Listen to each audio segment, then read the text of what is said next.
لەبەرەوەی ئەم پرسا پرسێکە پەیوەندی بە زۆرینەی دانیشتوانی هەرێمی کوردستانەوە هەیە کە پرسی زەکات و زەکاتی سەرفترێ بە باشمانزانی گرنگی بەم بابەتە بین و بەڕێز دکتۆر محەممەد پێنجۆنی سەرۆکی لیژنەی فتوای سلێمانی لە نێو ستۆدیۆ میوانداریکەین. زۆر سپاس بۆ ئەم دەرفەتە سپاسیواکەم خواستانکە بە هیوایەوەی کە ڕۆژوی هەموو لای قبول بێت تاعاتان قبولکە هی ڕێزشتا.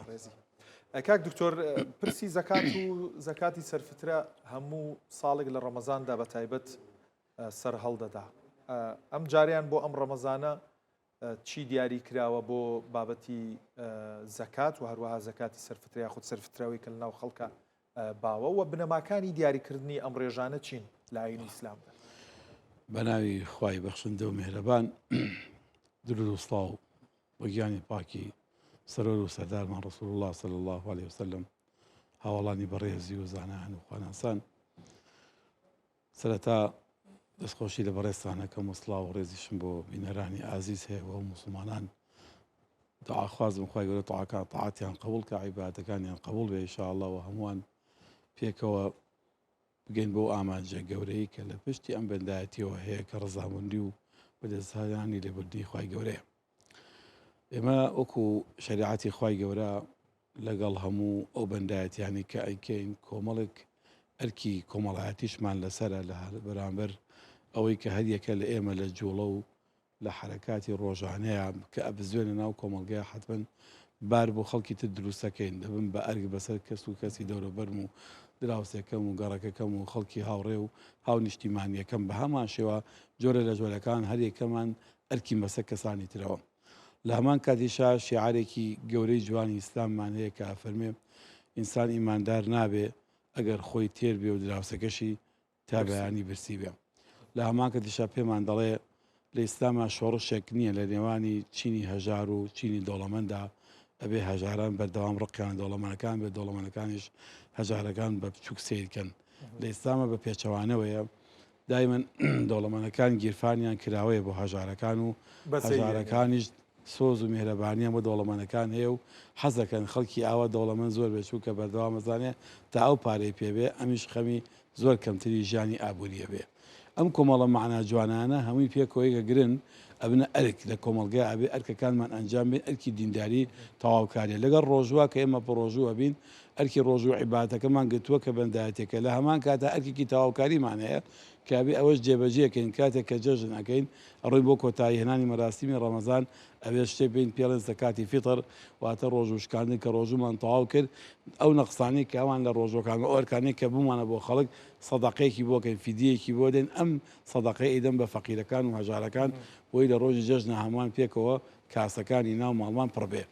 زەکاتی سەرفترە کاتێک کە بڕیاری ئەدەین لە فقی ئیسلامیە دایناوە بە خۆراک بۆ هەر ڕۆژێک لەواتی کەسێک کە زەکاتی فتری خۆیەدا ئەبێ فەقیرێک تێرکە ژەمێ خواردن بۆ کەسێ دابینکە. ئەم ژەمە خواردنە بە گوێرەی عورف و عادەتی ڕۆژگار دەگۆڕێ بە گوێرەی شوێن و جێگەکان دەگۆڕێ ئەگونجێ لە شوێنێکا لە جەیەکە لەوانەیە ژەمێ خواردنێکی ئاسایی تەمان ژەمە خواردنەکە نە زۆر زۆر قەڵەو بێ نە زۆر زۆر شتێکی سادە و ساکاریش بێ مام ناوەند بێ. ئەو مام ناوەندە کە دەکە لێکێ دێنەوە لە کوردستانە بە سەرنجدان لە چینی زۆر تقریبەن زۆرینەی خەڵکی لە کوردستان ئێمە 3000 دانن لە 3000 کەمتر نەبێ، بەڵام ئەم 3000 تەنها بۆ چینە خوارەکەیە. بەڵام بۆ چینی سەرتر کە دەوڵەمەنەکان و توان بازرگانەکان و ئەوانەی کە ڕاتوو بۆچوونێکی داهاتێکی باشیان هەیە ئەوێ بەڕاستی ئەو لە 6 و 7 و 8 و 9 لە 10,000 نەوەستێتەوە. بازرگانێک الحەمدوللا داهاتەکەی مانگانەی دوودەتەر بێ حیفە بۆ زەکاتی فتر تەنها 3000 بابێ ئەوە 10,000 20,000 با. من زۆر جار بۆ برادەرانم وتووە ئێوە کە حەملا بازرگانن ئێوە قەت ڕوو نەکەن بەلای 3000 نارا 3000 نار بۆ چینەیە کە داهاتێکی وەسەتی هەیە هەر ئەوەندە لەسەر ئەو واجبە بێ. لە فقی ئیسلامیە وا دەرفەتەکە بەم شێوازە کراوەکە بێ بیر لەوە بکەیتەوە. ئەمە وەکو زەکاتی فیتر کابوو 3000 دانراوە بۆ کەمترینێتی. بەر لەوەی باز لە زەکاتی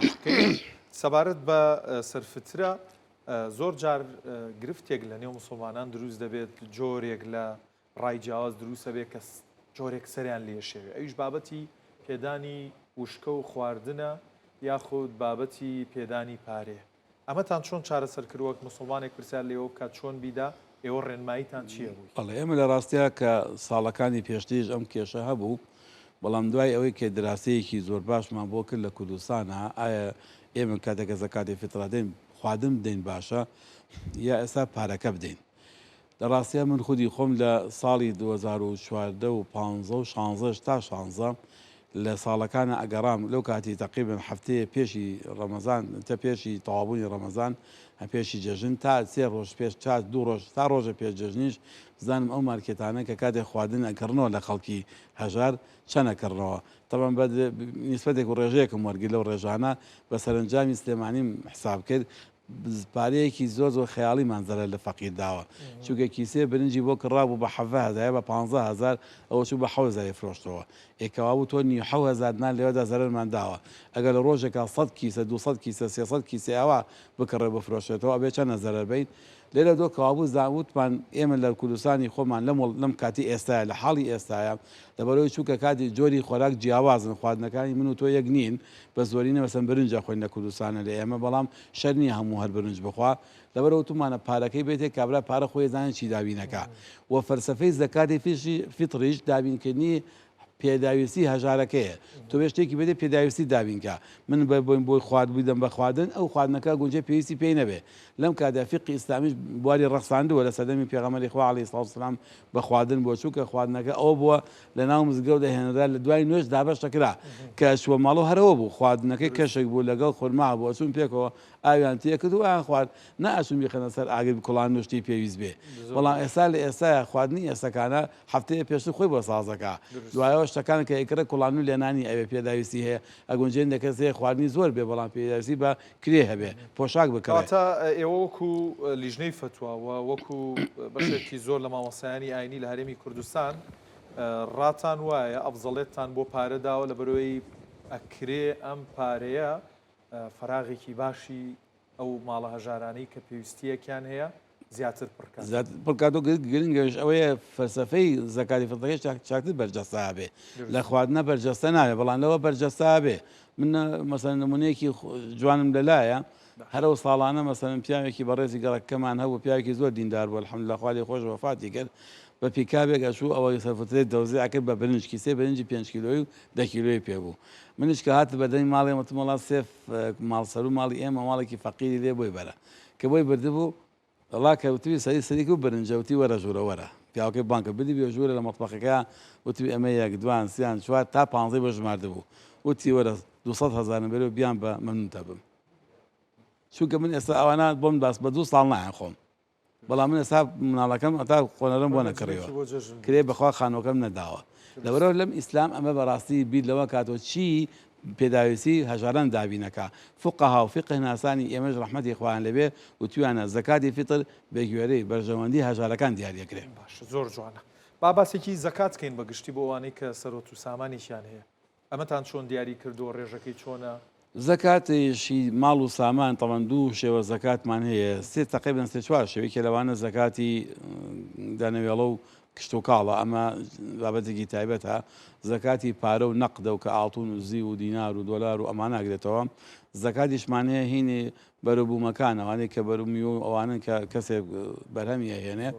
زەکاتێکی تریشمان هەیە بێتێ لە زەکاتی بازرگان کەسێک کە بازرگانیەکە بە پارە ئەمە شێوازەکانیان جیاوازە بەڵام ئێمە لێراشتێکە بەکوتی مەسەرن بۆ ئەوانەی کە زەکاتی دراوەکانن کەسە پارە و دۆلار و ئەوانەیە ئێمە وتمانە ئەوانەی کە بازرگانیەکەن زەکاتی بازرگانەکان داهاتەکانیان لەگەڵ سەرمایەکان پێکەوە هەمووی ئەقبڵێن لە ساڵەکە زەکاتەیە چووکە ئەسلی سەرمایەکان ساڵی تەواو کردبێ شەر نییە قازانجەکەی ساڵ تەواوکە ئەوە بۆ شێ ئەو کەوابوو لە هەموو داهاتەکەی خۆی و لە پارەی کاشکەیەتی و لەگەڵ شکلوپەلکە هەیەی و چیشی قازانج کرد و ئەگەر شتێکیش تەنها دەدەقە دوو چەند سانیە پێ زەکاتدان قازانجکە هەر ئەوێکی بگا زەکاتی لێبە ئەوانەی کە زەکاتی پارەی تریان هێدانرا پارەیدانراویان هەیە پێویستەکان نیسابێکی وە دیاریکەن نیسابەکە لە فیقی ئیسلامیە بەڕاستی ئەویش کۆمەڵی پێوەری هەیە پێوەرێکیان بە ئاڵتونە پێوەرێکی تری هەیە بە زیوە پێوەرێکی تریشمان هەیە غەیری زیوانە کە هەر مادەیەکی بە قیمەت کە لە کۆمەلگا ئەو بەهایە دەربێنێتەوە بەڵام بەڕاستی ئاڵتون لەم سەردەمایە سەری سیرماکەیت ئەگەر کەسێ بیە 20 مسقال ئاڵتون بکڕێ لەوانەیە دەفتەرێک کوشتێک دەفتەر و نیوەک تقریبا بڕوە ئەوەندە جامجا زەکاتی لەسەر واجب ببێ ئێکەوە گە تۆ سەرنج بێ لێدا هەو کەسێک خاوەنی دەفتەرێک و نیوەک پارێنێک تا دەفتەر و نیوە کەمتر دەبێت زەکات نەیە پارەیەکی زۆر مۆڵە بێ زەکاتیش نادرێ لەم کاتێ کاوی کێ فەقیر زەرەکە هەژارەکان زەرەکەن وێ هاتین بە زیو قبڵان بان بە زیو کە قبڵێنراوە زیویش بە هەمان شێوە ئەویش هەیە نرخی هەیە گران و هەیە هەرزانە ئەو وەسەتەکە ماوەگرتووە کە 3 میلیۆن هەر کەسێ دارای 3 میلیۆن بێ و ساڵێک دای نابێ و ئیشی پێ نەبێ با زەکاتی با چونکە 75,000 دا بە فەقیر خێرێکی چاکی شێگات و دەستخۆشی لەکەین بۆیە پارە بەم شێوازە دیاریکرا لە کوردستانە لەبە خاتی ئەوەی کە ئەمە بەرژەوەندی هەژارانی تایە ئەگەر کەسێکی لە ناو ماڵی خۆیان 3 ساڵێک 3 میلیۆنی دانابێ هیچ خەرجی نەکرد بە پێداویستی پێ نەبوو بێ بۆ سەدەقەیەکی لە نەکا بۆ زەکاتێکی لە نەدا خەڵکێکی فەقیر هەژاری ئیسفادەی لێ بکە لێرەشە کابوو زۆرترین زەکا دەدرێ و زۆرترین هەژاران ئیسفادە لە پارەکەکەن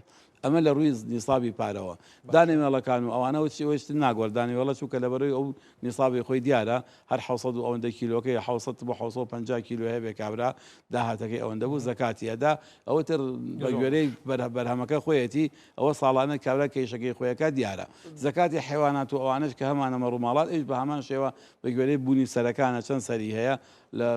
ئەندازەی سەرەکانی ئەن بووی ئەوەندە چل سەری هەبوو زەکاتەدا بۆ شێوازە ڕەنگەوانشی کە دانەوێڵە و ئاژەڵیان هەبێ خۆیان بەرچاوڕوونی زیاتر زانیاری زیاتریان لە شتێکی نوێ کە لە هەرێمی کوردستان هاتووتە ئاراوە بابەتی خشڵ و زێر و زیوە ئایا خشڵ و زێر و زیو بۆ جوانکاری بێت زەکاتی ئەکەوێ یان نە ئەمەتان چەند جارێک بەرچاوڕوونی داوە دوایە من پرسیارێکی ترمەیە سەبارەت بە ئەوانی کە بە کیلۆ ئاگامان لێبوو زیویان کڕی زێڕیان کڕی ڕەنگە بەشیان دایان نابێت چاوەڕێ بکەن نرخەکەی بەرز بێتەوە قازانجی لێ بکەن ئەمانە چۆن زەکاتی بەڵێ سەرەتا بۆ زەکاتی ئەوەی ئاخشڵی ئافرەتان ئێمە لە مەزەبی ئیمامی شافعی خۆمان ڕەحمەتی خوای لێ بێ ئاخوا ئافرەت دارای ئەو خشتێک کە بۆ یەکرێک گوابەرۆک و گوارە و ئەمانەی کە ئیکا بە بۆ جوانی خۆی بەکاری پێڵن حولی لە مەزەبی شافعیە زەکاتی تیانە مەگەر کەسێک دارای ئەوەندە ئاڵتون بێ ئیتر لە عرف و عادەت تا بڵێن ئەمە بەڕاستی هی دەوڵەمەنە هی کەسێکی سادە نییە بۆیە لە کوردستانە 200 مسقالان داناوە ئەگەر ئافرەت 200 مسقال ئاڵتونی هەبوو گۆبەرۆک و گوارە و خوشڵی ئاوایی ئتەبێ زەکات بەچووکە بەڕاستی ئەمە لە دەرکەوتووە کەمە حملە توانای باشی هەیە بەڵام ئەگەر لەوە کەمتر بێ مەسەن 50 مسقالی هەیە 30 مسقالی هەیە 40 مسقالی هەیە ئەمە لە مەزەبی شافعی خۆمانە ئافرەتان زەکات نادەن چونکە ئافرەت بازرگانی پێ ناکات تەنها بۆ جوانی خۆی بەکارهێنێ و یەک جاریش فەقیرە بۆ یەکرێ ئافرەتی وایە فەقیرێک جا بۆ یەکرێ تر لە ژیانە هەر ئەوەیە نە زیادەکە نە کەمەکە ئەمە فەقیرە بازرگان نییە کاوێ لێ گەڕن با بۆ خۆی بەکاری بێنێ لە مەزەبی شافعی خۆمانە زەکاتی نییە بەڵام لە مەزەبی ترا ڕەحمەتی خوان لە زانایانی تر دەفەرمونە بێ زەکاتی باودە 20 مسقال بوو زەکات هەیە بەڵام ئێمە وەکو شافعی مەزەب وتمانە زەکاتی تیان نییە ئەمە ئەوان بۆ بابەتی ئەوەی کە فەرموو مەسەوی کە ئاڵتونی کڕیوە زیوی کڕیوە ئەمانە دوو شێوازمان هەیە شێوازێک مەوتمان بازرگانیەکە ئەگەر کەسەکە پارەی خەبووە پارەکەی لە ماڵ خۆ کەسپی و کەسابەتی پێەکە ئەوە نین پێڵم بازرگان ئەوە تاژیرە تیجارەتەکە کەوا بوو بێسا سەرمایەکەی زەکاتی ساڵی تەواو کردووە مەسەن بۆ نمونە 10 میلیۆنی هەیە 15 میلیۆن دایەتی بە زیو دایەتی بە ئاڵتون ئەم 10 میلیۆنی ساڵی تەواو کردوە یاننا ئەگەر ساڵی تەواوکە بێ ئەوی ساڵ بێ زەکاتی با چونکە ئەوە بازرگانی پێکات چاوەڕێی شەڵا قازانچکا بیفرۆشێتەوە ئەی قبڵێنێ ئێستا بیکڕم بای چەنەیە بە سەری ئێستا کە زەکات هەیە بڵێ ئێستا لەوانە زەرەرەکە ڕاستەکە چوو بە پارە نرخە کۆنەکەی نایکڕێ نرخە کۆنەکەی بەرز بووە نرخی ئێستا بیکڕم بای چەنەیە 15 میلیۆنی ئێستا 10 میلیۆنەکە ئێستا زەکاتی 10 میلیۆنەیە بەم شێوازەیە قبڵێنێ چونکە ئەو بازرگانیە ئەوەی کە کابرا بازرگانی ناکاڵێ پارەکەم وەڵام مامۆستا من دام ناوە پارەیە کە کڕی مۆڵا ئیدم بۆ شەڵا کوڕەکەم ژن بێنێ کچەکەم مەسەلەن پێویستی پێ یا خانوویەکی پێەکەم ئەماڵەن کاتێ فرۆشە زەکات 1 ساڵی لێبە